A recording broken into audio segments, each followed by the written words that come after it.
चलते हैं आज की वीडियो में हम लोग एक नया चैप्टर स्टार्ट करेंगे, क्योंकि पिछला चैप्टर हम लोगों ने जो क्लासिफिकेशन ऑफ एलिमेंट पढ़ा था वो फिनिश हो गया था और बहुत ही सिंपल चैप्टर था जो हम लोगों ने पिछला पढ़ा था। अब जो चैप्टर आ रहा है जो हम लोग आज से स्टार्ट करेंगे वो चैप्टर इतना इम्पॉर्टेंट है जिसका यूज़ हम लोग आगे आने वाली स्टडी में भी करेंगे, ठीक है। क्योंकि चैप्टर का नाम ही आपको समझ में आया, chemical bonding in molecular structure, मतलब किसी भी केमिकल कंपाउंड में बॉन्डिंग कैसे होती है, उसका स्ट्रक्चर कैसे डिसाइड होता है, बहुत सी चीजें आप लोग को यहाँ पे पढ़ने को मिलेगी, जिसका यूज हम लोग क्लास 10 में भी करेंगे, आगे बीएससी में भी करेंगे, मतलब आगे ग्रेजुएशन में भी कर सकते हैं, पीजी में भी करेंगे, मतलब इसका यूज आपको आगे तक करना पड़ेगा। तो ये चैप्टर आपको ध्यान से समझना है, ठीक है। तो आज की क्लास में हम लोग स्टार्ट करेंगे, थोड़ा इंट्रोडक्शन देंगे और केमिकल बॉन्डिंग कुछ ट्राई बताएंगे, ठीक है। पहले कुछ इंट्रोडक्शन दिया जाए, फिर उसके बाद केमिकल बॉन्डिंग में कोई एक टाइप बताया जाए, ठीक। तो अगर हम लोग यहाँ पे बात करें, पहले हम लोग पढ़ेंगे केमिकल बॉन्डिंग के बारे में, फिर उसके बाद हम लोग पढ़ेंगे क्या मॉलिक्यूलर स्ट्रक्चर कैसे बनता है। तब जब पहले बॉन्ड बनेगा तभी स्ट्रक्चर डिसाइड होगा। तो पहले हम लोग पढ़ते हैं केमिकल बॉन्डिंग, तो फिर हम लोग को दिमाग में ये आता है केमिकल बॉन्ड बनता कैसे, ठीक है। तो इसके लिए हम लोग पहले पढ़नी पड़ेगी वैलेंसी, एक डेफिनेशन जो होती है जो आप लोग क्लास 9 में पढ़े होंगे, वैलेंसी, जिसको हम लोग कहते हैं संयोजकता, ठीक।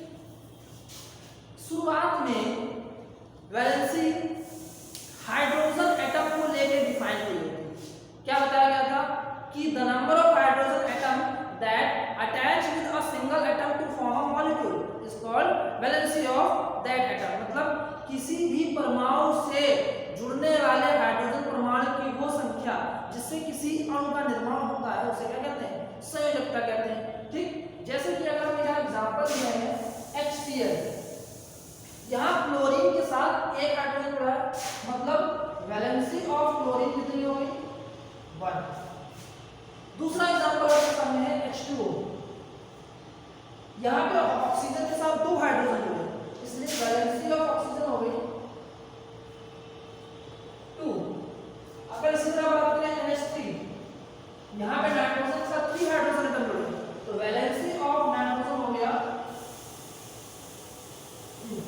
कहने का सिंपल सा मीनिंग ये है कि जितने हाइड्रोजन एटम एक न्यूट्रल एटम के साथ जुड़ेंगे वही उसकी क्या होगी, उस एटम की वैलेंसी होगी, ठीक।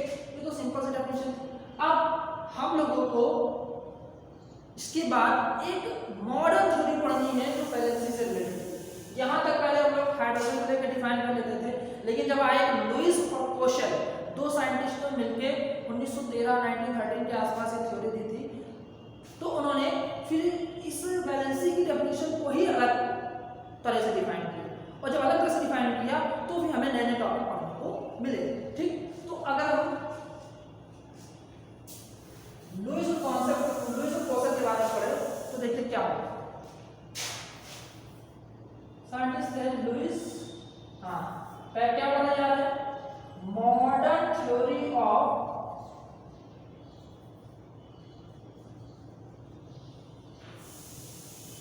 वैलेंसी, ठीक है, संयोजकता की, संयोजकता का आधुनिक सिद्धांत,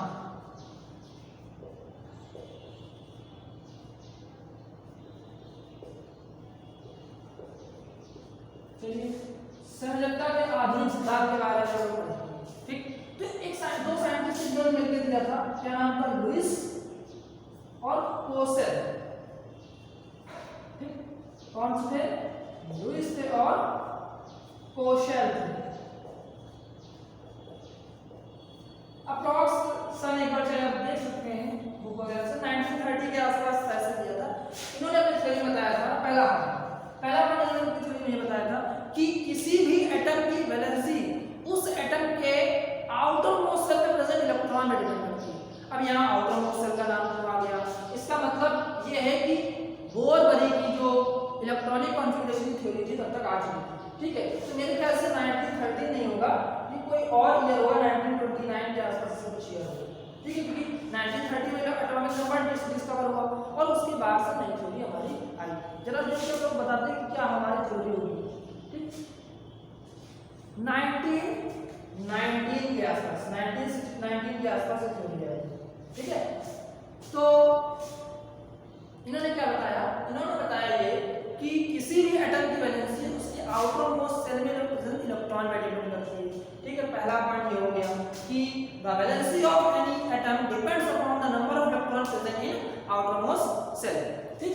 दूसरी इन्होंने पॉइंट बताया कि हर एक एटम, अच्छा पहले पॉइंट में क्या बताया कि number of electron outermost shell में जो प्रेजेंट होते हैं उस पर डिपेंड करती है वैलेंसी। तो अब आउटर मोस्ट सेल को क्या कहेंगे, आउटर मोस्ट सेल को क्या कहेंगे, तो आउटर मोस्ट सेल को हम लोग कहेंगे संयोजी कोश, वैलेंस शेल, और उनमें जो इलेक्ट्रॉन प्रेजेंट होंगे उस वैलेंस शेल में उसको हम लोग कहेंगे संयोजी इलेक्ट्रॉन, वैलेंस इलेक्ट्रॉन्स, ठीक है। अब सेकंड पॉइंट था वैलेंस शेल से रिलेटेड। वैलेंस शेल से रिलेटेड सेकंड पॉइंट क्या था, सेकंड पॉइंट ये था कि हर एक एटम अपने वैलेंस शेल में 8 इलेक्ट्रॉन कंप्लीट करने की टेंडेंसी रखता है, ठीक है। वही पे आ गया हमारा ऑक्टेट रूल, क्या आ गया, ऑक्टेट रूल, मतलब सेकंड पॉइंट हमारा है ऑक्टेट रूल से रिलेटेड, जिसको हम लोग कहते हैं अष्टक का नियम, क्या कहते हैं, अष्टक का नियम, ये सेकंड पॉइंट है हमारा। अब क्या अष्टक का नियम बताया गया, ऑक्टेट रूल में ये बताया गया according to octet rule each atom has a tendency to complete 8 electron in valence shell, मतलब हर एक तत्व के पास अपने बाहरी कोश में, संयोजी कोश में 8 इलेक्ट्रॉन पूरे करने की प्रवृत्ति होती है, ठीक। तो अब अगर हम बात करें नाइट्रोजन की, ठीक, ये तो किया ऑक्टेट रूल। तीसरा पॉइंट उन्होंने कहा ऑक्टेट रूल से रिलेटेड नाइट्रोजन का अगर हम कॉन्फ़िगरेशन करें, नाइट्रोजन का होता है 7 एटॉमिक नंबर, तो 2 और 5 है, तो इसके आउटर मोस्ट सेल में कितने इलेक्ट्रॉन होंगे, 3 इलेक्ट्रॉन चाहिए इसको।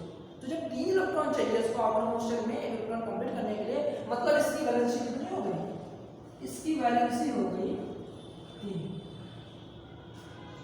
अगर मान लीजिए ऑक्सीजन है तो 2 और 6, अब इसको 2 ही इलेक्ट्रॉन चाहिए कंप्लीट करने के लिए, इसकी वैलेंसी कितनी हो गई,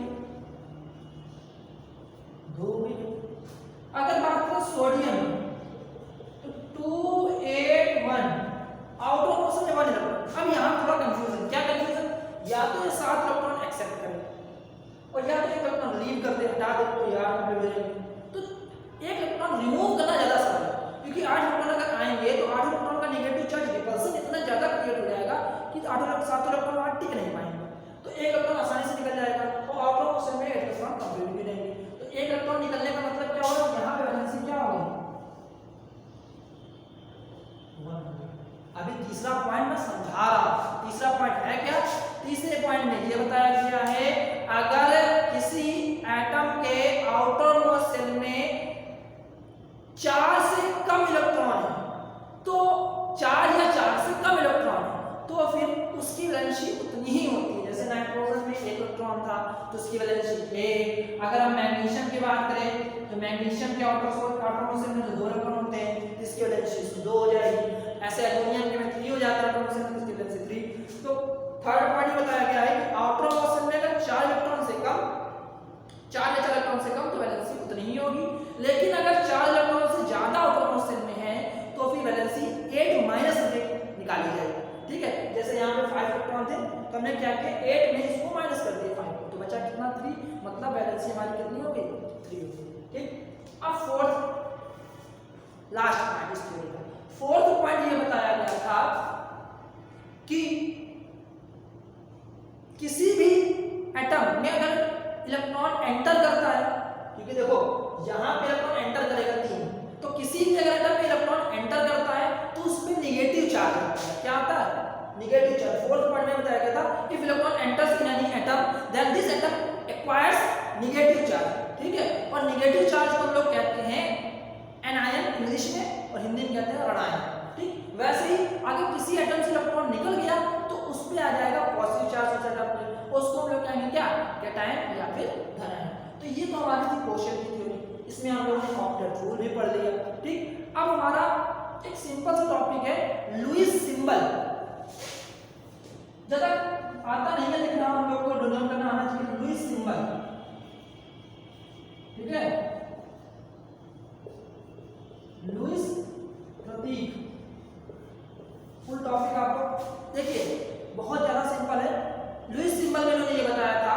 हर एटम को शो करने का तरीका ये है, जैसे हमारे कहीं स्ट्रक्चर बना तो हर एटम को शो करने का तरीका ये है कि उस एटम के चारों ओर उसके वैलेंस इलेक्ट्रॉन दिखाए जाएं। जैसे अगर हम नाइट्रोजन को शो कर रहे हैं तो नाइट्रोजन के आउटर मोशन में 5 इलेक्ट्रॉन है, तो ये 5 इलेक्ट्रॉन दिखाए जाएं।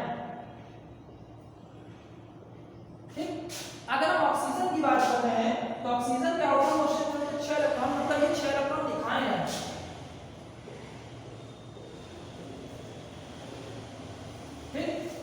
वैसे अगर हम बात करें फ्लोरीन की, फ्लोरीन के आउटर मोशन में 7 इलेक्ट्रॉन, 7 इलेक्ट्रॉन दिखाए गए।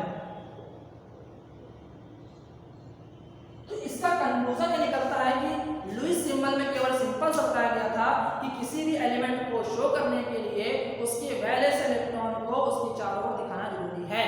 If we write any symbol of any element then it is very necessary to show valence electron around the atom.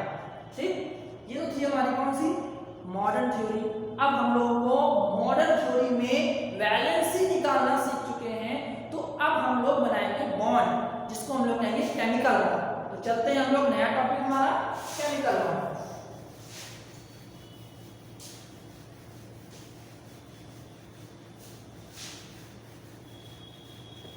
अब इंट्रोडक्शन हमारा हो गया, तो नया टॉपिक कौन सा है हमारा, केमिकल बॉन्ड।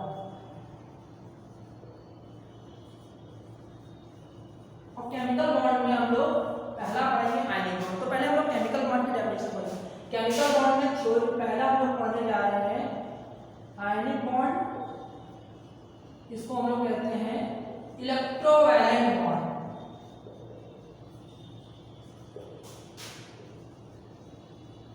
ठीक है, हम कहते हैं आयनिक बॉन्ड या वैद्युत संयोजी बंध, इसको कहते हैं रासायनिक बंध।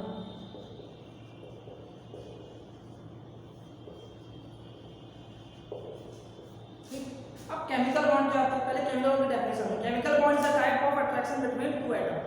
ठीक है, मतलब केमिकल बॉन्ड क्या, किसी भी टू एटम, किसी मॉलिक्यूल के अंदर किसी भी दो परमाणुओं के बीच का आकर्षण बल को हम लोग क्या कहते हैं, केमिकल बॉन्ड कहते हैं। मतलब chemical bond is a type of attraction between two atom यानी मॉलिक्यूल। ठीक, अब उसमें पहला टाइप हम लोग को पढ़ना क्या है, आयनिक बॉन्ड। पहला टाइप क्या पढ़ना है हम लोग को, आयनिक बॉन्ड पढ़ना है। ठीक, अब आयनिक बॉन्ड की डेफिनेशन हम लोगों ने क्लास 10 में भी पढ़ी थी, तो वही हम लोगों को फिर से पढ़नी है, कुछ ज्यादा डिफरेंस नहीं है। ठीक है, अगर मान लें किसी एक एटम से दूसरे एटम में इलेक्ट्रॉन का कंप्लीट ट्रांसफर होता है, तो एक एटम पॉजिटिव चार्ज लेकर करेगा, दूसरा एटम नेगेटिव चार्ज करेगा, और पॉजिटिव नेगेटिव से क्या होगा, अट्रैक्शन होगा, और ये दोनों एटम करीब आ जाएंगे। ठीक है, दोनों एटम करीब आ जाएंगे, तो बन जाएगा हमारा क्या, आयनिक बॉन्ड बन जाएगा। मतलब ionic bond is formed by complete transfer of electron between from one atom to another atom. मतलब आयनिक बंध का निर्माण किन्हीं दो तत्वों के मध्य इलेक्ट्रॉनों के पूर्ण स्थानांतरण के कारण होता है। ठीक, अब एक टाइप का ये भी वीक बॉन्ड है, हम लोगों ने अभी हम लोग को आगे चैप्टर में पढ़ना है स्टेट ऑफ मैटर में। तो एक होता है हमारा वैन डर वाल्स फोर्स। ठीक है, तो वैन डर वाल्स फोर्स में वैन डर वाल्स फोर्स क्या होता है, वो इससे थोड़ा वीक होता है। ठीक, उससे ज्यादा स्ट्रॉन्ग ये होगा। फिर आगे हम लोग इसके आगे थ्योरी पढ़ेंगे, कोवैलेंट बॉन्ड, वो ज्यादा स्ट्रॉन्ग होता है। ठीक है, अब आयनिक बॉन्ड के बारे में तो आप लोगों ने पढ़ लिया। अब अगर मान लें एग्जांपल क्या होता है इसके, तो आप लोग एग्जांपल पढ़े होंगे NaCl, KCl, CaCl2, magnesium oxide, इतना समझे। आप लोगों को एक हम छोटा सा बेसिक कॉन्सेप्ट बताते हैं कि अगर किसी भी दो एटम के बीच इलेक्ट्रोनेगेटिविटी डिफरेंस, इलेक्ट्रोनेगेटिविटी डिफरेंस मतलब विद्युत ऋणात्मकता का अंतर, विद्युत ऋणात्मकता का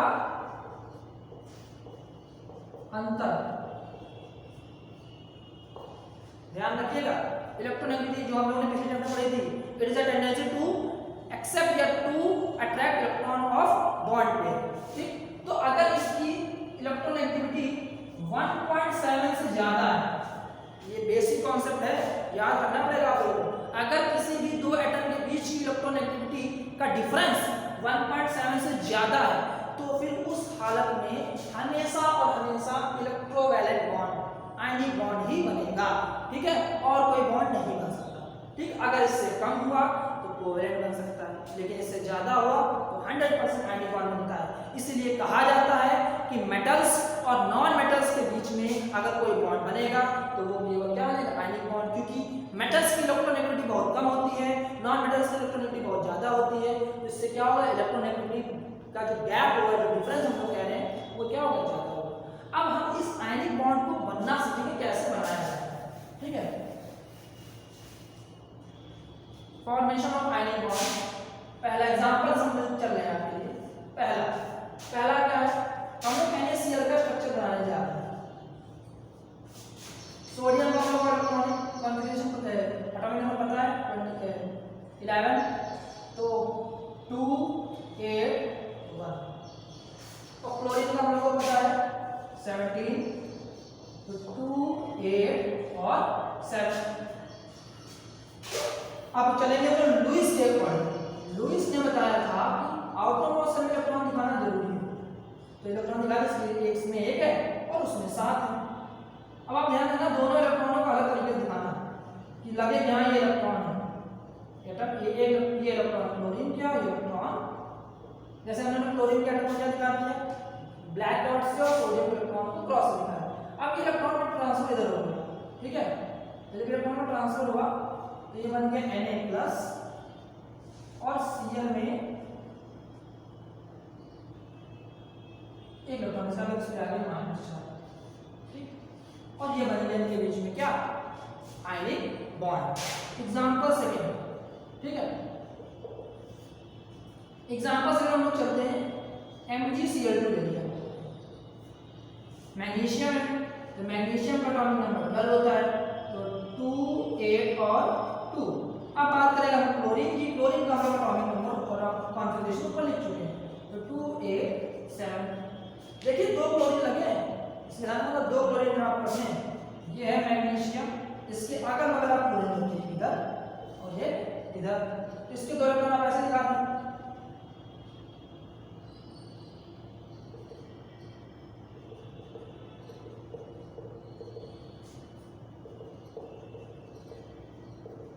हमें सबके इलेक्ट्रॉन अलग तरीके से दिखाएं। अच्छा ये बताइए, इसके आउटरमोस्ट में 7 इलेक्ट्रॉन, अभी हम लोगों ने ऑक्टेट रूल पढ़ा है, ऑक्टेट रूल के अकॉर्डिंग ये केवल 8 इलेक्ट्रॉन ही अपने आउटरमोस्ट में कंप्लीट करेगा, तो मतलब इससे ये दोनों इलेक्ट्रॉन नहीं ले सकता, क्योंकि इसको तो एक ही पूरा एक ही कमी है इसकी, तो ये इलेक्ट्रॉन इधर शिफ्ट हो जाएगा, तो बचा इलेक्ट्रॉन कहाँ शिफ्ट होगा, दूसरे वाले कोऑर्डिनेट के साथ। तो क्या बना हमारा ये क्लोरीन